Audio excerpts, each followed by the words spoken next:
बेहतर जीवन के लिए गौतम बुद्ध के दो सूत्र करुणा और प्रेम, इनके बिना सुख संभव नहीं। हम जितने करुणा और प्रेम से भरे रहेंगे, जीवन में सुख की ओर उतनी ही तरलता से अग्रसर होंगे।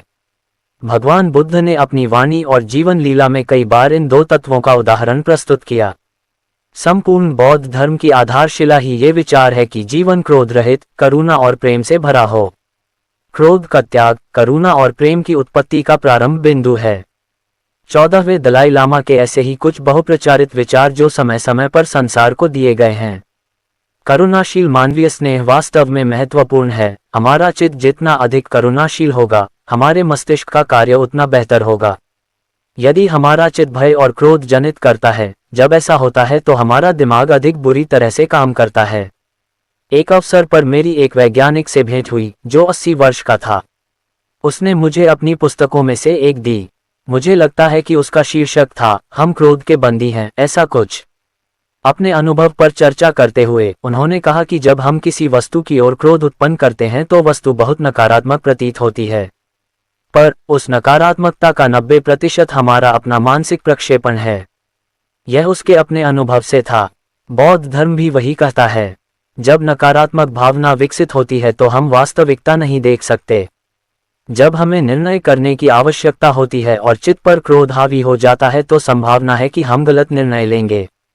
कोई भी गलत फैसला नहीं करना चाहता, पर उस क्षण हमारी बुद्धि और मस्तिष्क का वह हिस्सा जो सही गलत में अंतर करता है और सबसे सही निर्णय लेता है, वह बहुत बुरी तरह से काम करता है।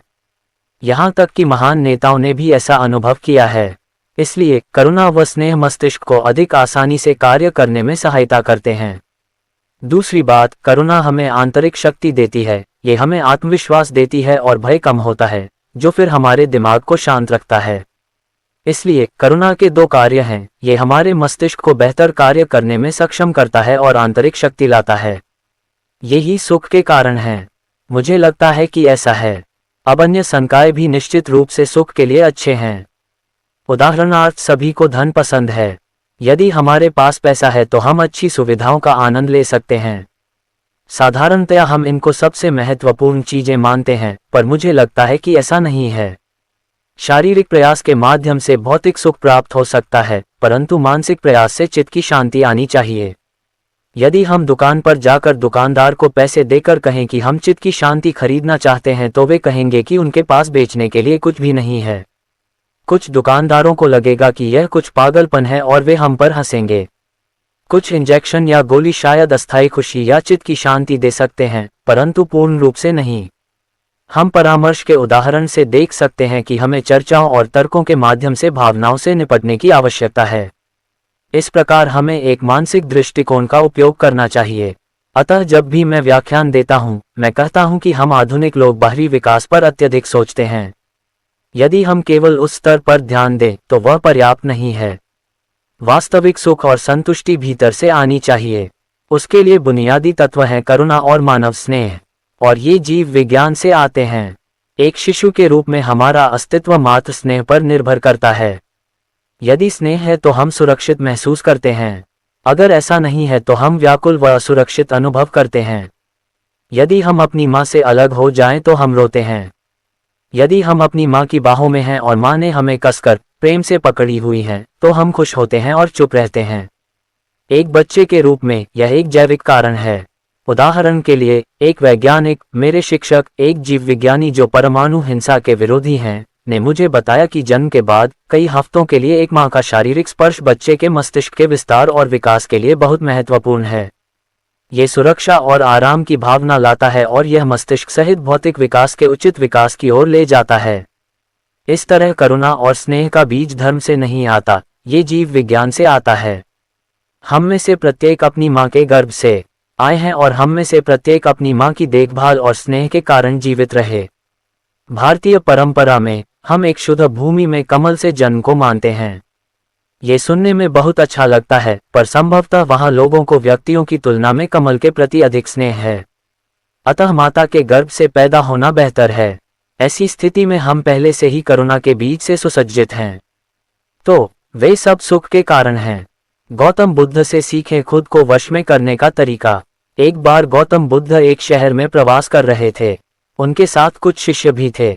एक दिन उनके शिष्य शहर में घूमने के लिए निकले। वे शहर में घूम ही रहे थे कि तभी शहर के कुछ लोगों ने उन्हें अपशब्द कहे। उनके बुरे शब्दों को सुनकर शिष्यों को बहुत बुरा लगा और वे वापस लौट गए। बुद्ध ने देखा कि शहर से लौटकर आए उनके सभी शिष्य बहुत क्रोध में दिखाई दे रहे हैं। उन्होंने शिष्यों से पूछा, क्या बात है, आप इतने तनाव में क्यों हैं? तभी एक शिष्य क्रोध में बोला, हमें यहाँ से तुरंत चलना चाहिए। जब हम बाहर शहर में घूमने गए थे तो यहाँ के लोगों ने बिना वजह हमें बहुत बुरा भला कहा। जिस जगह हमारा सम्मान नहीं हो वहाँ हमें नहीं रहना चाहिए। बुद्ध ने कहा, क्या किसी और जगह तुम अच्छे व्यवहार की अपेक्षा रखते हो? दूसरे शिष्य ने कहा, इस शहर से तो अच्छे लोग ही होंगे। तब गौतम बुद्ध बोले, किसी जगह को सिर्फ इसलिए छोड़ देना ठीक नहीं कि वहाँ के लोग बुरा व्यवहार करते हैं। हमें तो कुछ ऐसा करना चाहिए कि जिस स्थान पर भी जाएं, उस स्थान को तब तक नहीं छोड़ें जब तक अपनी अच्छाइयों से वहाँ के लोगों को सुधार न दें। हम जिस भी स्थान पर जाएं, वहाँ के लोगों का कुछ न कुछ भला करके ही वापस लौटें। बुद्ध ने कहा, जिस प्रकार युद्ध में बढ़ता हुआ हाथी चारों तरफ के तीर सहते हुए भी आगे बढ़ता जाता है, ठीक उसी तरह उत्तम व्यक्ति भी दूसरों के अपशब्दों को सहते हुए अच्छे कार्य करता रहता है। खुद को वश में करने वाले प्राणी से उत्तम कोई और नहीं हो सकता। बुद्ध की बात शिष्यों को अच्छी तरह से समझ में आ गई और उन्होंने वहां से जाने का इरादा त्याग दिया। बुद्ध और चक्षुपाल। एक बार भगवान बुद्ध जेतवन विहार में रह रहे थे। भिक्षु चक्षुपाल भगवान से मिलने के लिए आए थे। उनके आगमन के साथ उनकी दिनचर्या, व्यवहार और गुणों की चर्चा भी हुई। भिक्षु चक्षुपाल अंधे थे। एक दिन विहार के कुछ भिक्षुओं ने कुछ मरे हुए कीड़ों को चक्षुपाल की कुटी के बाहर पाया और उन्होंने चक्षुपाल की निंदा करनी शुरू कर दी कि उन्होंने इन जीवित प्राणियों की हत्या की। भगवान बुद्ध ने निंदा कर रहे उन भिक्षुओं को बुलाया और पूछा कि क्या तुमने भिक्षु को कीड़े मारते हुए देखा है? उन्होंने उत्तर दिया नहीं। इस पर भगवान बुद्ध ने उन साधकों से कहा कि जैसे तुमने उन्हें कीड़ों को मारते हुए नहीं देखा, वैसे ही चक्षुपाल ने भी उन्हें मरते हुए नहीं देखा और उन्होंने कीड़ों को जानबूझकर नहीं मारा है, इसलिए उनकी भर्त्सना करना उचित नहीं है। भिक्षुओं ने इसके बाद पूछा कि चक्षुपाल अंधे क्यों हैं? उन्होंने इस जन्म में अथवा पिछले जन्म में क्या पाप किए? भगवान बुद्ध ने चक्षुपाल के बारे में कहा कि वे पूर्व जन्म में एक चिकित्सक थे।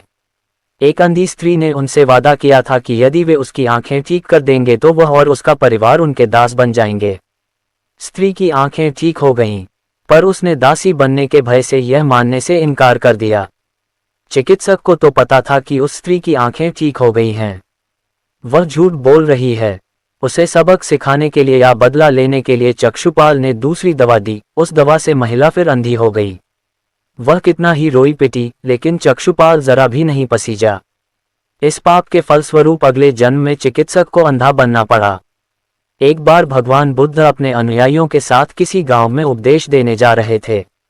उस गांव से पूर्वी मार्ग में उन लोगों को जगह जगह बहुत सारे गड्ढे खुदे हुए मिले। बुद्ध के एक शिष्य ने उन गड्ढों को देखकर जिज्ञासा प्रकट की, आखिर इस तरह गड्ढे का खुदे होने का तात्पर्य क्या है? बुद्ध बोले, पानी की तलाश में किसी व्यक्ति ने इतने गड्ढे खोदे हैं। यदि वह धैर्यपूर्वक एक ही स्थान पर गड्ढे खोदता तो उसे पानी अवश्य मिल जाता, पर वह थोड़ी देर गड्ढा खोदता और पानी न मिलने पर दूसरा गड्ढा खोदना शुरू कर देता। व्यक्ति को परिश्रम करने के साथ धैर्य भी रखना चाहिए। एक बार भगवान बुद्ध भिक्षा के लिए एक किसान के यहाँ पहुंचे। तथागत को भिक्षा के लिए आया देखकर किसान उपेक्षा से बोला, श्रमण, मैं हल जोतता हूँ और तब खाता हूँ।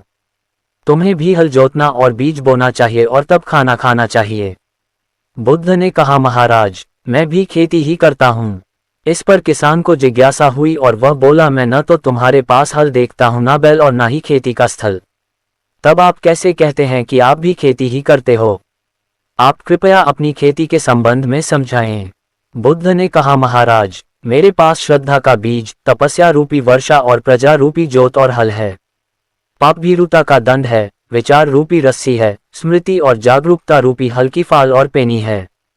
मैं वचन और कर्म में संयत रहता हूँ। मैं अपनी इस खेती को बेकार घास से मुक्त रखता हूँ और आनंद की फसल काट लेने तक प्रयत्नशील रहने वाला हूँ। अप्रमाद मेरा बैल है जो बाधाएं देखकर भी पीछे मुंह नहीं मोड़ता है। वह मुझे सीधा शांति धाम तक ले जाता है। इस प्रकार मैं अमृत की खेती करता हूँ। दान की महिमा। भगवान बुद्ध का जब पाटलिपुत्र में शुभागमन हुआ तो हर व्यक्ति अपनी अपनी सांपत्तिक स्थिति के अनुसार उन्हें उपहार देने की योजना बनाने लगा। राजा बिंबिसार ने भी कीमती हीरे, मोती और रत्न उन्हें पेश किए। बुद्धदेव ने सबको एक हाथ से सहर्ष स्वीकार किया। इसके बाद मंत्रियों, सेठों, साहूकारों ने अपने अपने उपहार उन्हें अर्पित किए और बुद्धदेव ने उन सबको एक हाथ से स्वीकार कर लिया। इतने में एक बुढ़िया लाठी टेकते वहां आई। बुद्धदेव को प्रणाम कर वह बोली, भगवन, जिस समय आपके आने का समाचार मुझे मिला उस समय मैं यह अनार खा रही थी।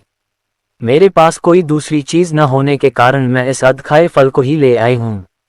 यदि आप मेरी इस तुच्छ भेंट स्वीकार करें तो मैं अहोभाग्य समझूंगी। भगवान बुद्ध ने दोनों हाथ सामने कर वह फल ग्रहण किया। राजा बिंबिसार ने जब ये देखा तो उन्होंने बुद्धदेव से कहा, भगवन क्षमा करें, एक प्रश्न पूछना चाहता हूँ।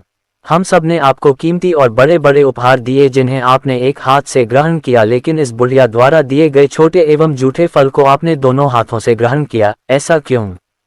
ये सुन बुद्धदेव मुस्कुराए और बोले, राजन, आप सब ने अवश्य बहुमूल्य उपहार दिए हैं, किंतु ये सब आपकी संपत्ति का 10वां हिस्सा भी नहीं है।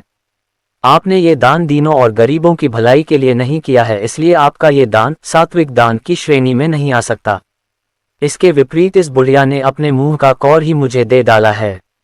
भले ही यह बुढ़िया निर्धन है, लेकिन इसे संपत्ति की कोई लालसा नहीं है। यही कारण है कि इसका दान मैंने खुले हृदय से दोनों हाथों से स्वीकार किया है।